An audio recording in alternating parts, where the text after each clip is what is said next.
Joining us now to talk more about his day at the Capitol and his fight for redistricting reform is former New York City Mayor Ed Koch. He is a friend of the show. It's good to see you. Pleasure. Very good to see you. So, okay, you've had a busy day. Very. And I'm not exactly clear if you've made progress. We have made progress, so let me tell you what happened. Please do. Our first meeting was with Dean Skelos, who is the majority leader in the Senate. Sure. And I put the question very bluntly to him. I said, are you walking away from your commitment? And he conveyed not exactly, yes, I am. Why? Because we believe that it can't be done the way you plan on doing it legislatively. It has to be done with constitutional amendment. And we argued with them, but obviously we didn't get very far with them. I believe, and I said so to them, that this is just a diversion. You didn't raise constitutional amendment when I was last here to see you months ago. Well, it was politically expedient for them to sign on to your pledge months ago. That's true, but also honorable people keep their pledge, even when it's politically expedient for them to have done it in the first place. Well, now it seems like they say that they're going to. I mean, then subsequently after your meeting, correct, they put out a statement that they say, and I'm quoting, "It is our intention to pursue a redistricting reform measure that will meet the New York Uprising pledge." That is not exactly what he conveyed to you in the meeting. I am delighted with that. So he's not no longer an enemy of reform, or is he? Or is he somewhere in the gray purgatory area? Let me explain. When he came on board the first time, I said his party was the party of reform. Yep. It got the Democrats very upset, you may remember. I did. And then when he did what he did, which was to convey he wasn't going to keep his commitment, and he didn't answer my letters, and he didn't answer my phone calls, I came up here, and I thought we would be in a situation where I'd put it to him very starkly. And he said at the time that he was, in effect, withdrawing support. When I left that room, that's what I thought was his position. He subsequently, and I'm happy about that, decided to issue a statement which is in direct conflict with that. He intends to keep his commitment.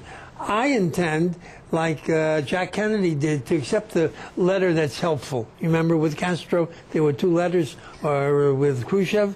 I'm taking the helpful one. Okay. And he says he's going to keep his commitment. So I'm not going to remove him from the Hall of Heroes yet. But how much time? Good. Well, yet is the qualifier. Yeah. How much time are you going to give him? Well, look, I'm not putting a cap on it. I know that we are on the cusp of victory because of one single thing that I knew at the very beginning, and that is the governor's veto. The governor's on board. The governor's going to veto anything that doesn't provide for an independent, nonpartisan commission. Right. And then if they can't get legislation, it'll go to the courts. And if it goes to the courts, we'll win there. So I believe that the legislators don't want it to go to the courts, and that sooner or later we will have a meeting of the minds with the majority leader, and I had an even better conversation with Shelley. Which isn't a total about-face, because you and I spoke before the elections, and you were very upset with him, actually. The two of you had a rather heated exchange. Isn't it wonderful that we brought him around, or he's come around on his own? You did. I mean, I'm hopeful that out of all of this turmoil and turbulence, that Shelley will emerge as the leader of reform. I couldn't have been more happy by what he said than I was maybe an hour ago when I was in his room. He said he supports the governor's bill. That's the bill we're for, on redrawing the lines. Right. But he does have some concerns which they will try to work out with corrective legislation. There's nothing wrong with his seeking modifications, depending on what the modifications are. So I walk away today happy that I came. One, Shelley seems to me to be on board in a way that no one could have imagined 6 months ago. The majority leader, Dean Skelos, has made it clear he doesn't want to get involved in a fight if he can help it. and he wants to find a way that will solve his problem that he thinks is unconstitutional. You know what the answer to that is? Everybody else thinks it's constitutional. Why don't you do it Mayor, and let a court decide? What changed for Shelley Silver, do you think? The election of Andrew Cuomo and Andrew Cuomo's commitment to this, plus the fact that Shelley, I think, and I've always said it, is a very decent, able person, a close friend of mine over the years. I know him 40 years. And I think he wants to be loved like all of us. See, here's the problem. I also saw Senator Schumer's statements when it talked, you know, because this is actually something that impacts not just the Senate, but also... Is it a recent statement by Schumer or an old one? An older one, that you said you thought that he was wrong about, absolutely. His position Schumer on called me redistricting. up, and he's a decent guy. I know him over the years. Reformer, he would say, but he calls me up. He says, I'm against this legislation of nonpartisan redistricting because we will lose 3 congressmen. And I said to him, what difference does it make? The Republicans think they're going to lose in the Senate. What is important is good government. Well, that's not, I mean, look, he is an enormously powerful guy in the Democratic Party, charged by, you clearly not quaking, charged by Harry Reid. But does anyone make you quake, actually? I got to ask, just before I even go there. Let's leave that. Okay, fine. Charged by Harry Reid with winning back seats in the Senate, with holding the Democrats in control of the Senate. Now, of course, Democrats are, the Senate is a statewide seat, but he's concerned about the Congress because they took a shellacking. The president said so in 2010. Look, New York State is a blue state, and no matter what they do, no matter what system they use, the Democrats will win a majority.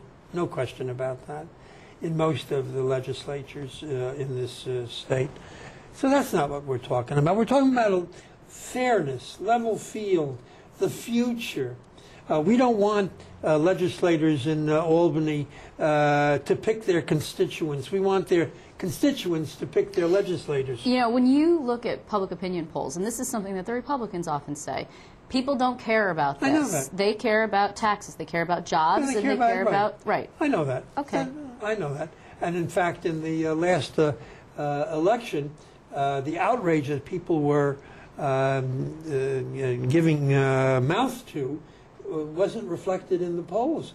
The same people got reelected. Right. But nevertheless, the people who are in leadership positions have to keep pressing reforms and educate people, because when you talk to them individually, they agree with you on these reforms, and then when they go to the polls, they don't care. Well, because it's a little bit, redistricting is a little bit complicated, you have to admit. Well, I wouldn't say it is so complicated. Every 10 years, the Constitution says that you should redraw the lines to reflect the population. That's not complicated. No, but then you start talking about, yes, I agree, that's not complicated. Then you start talking about deviation, 1% versus 5%. Well, those are court decisions and other decisions that relate to reform.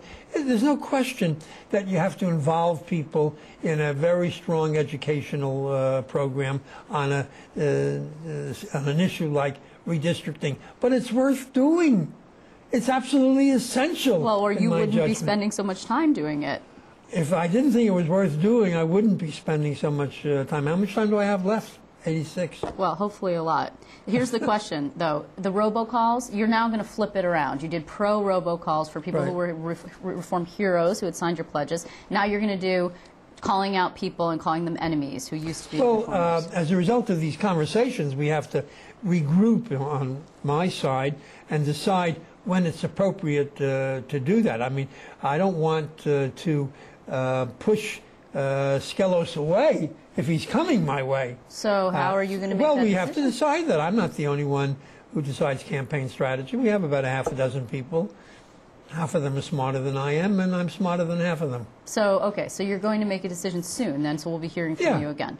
All right. In the meantime, I want to thank you very much. It's always fun to have you in the studio. I really enjoy it. Thanks so much for inviting me.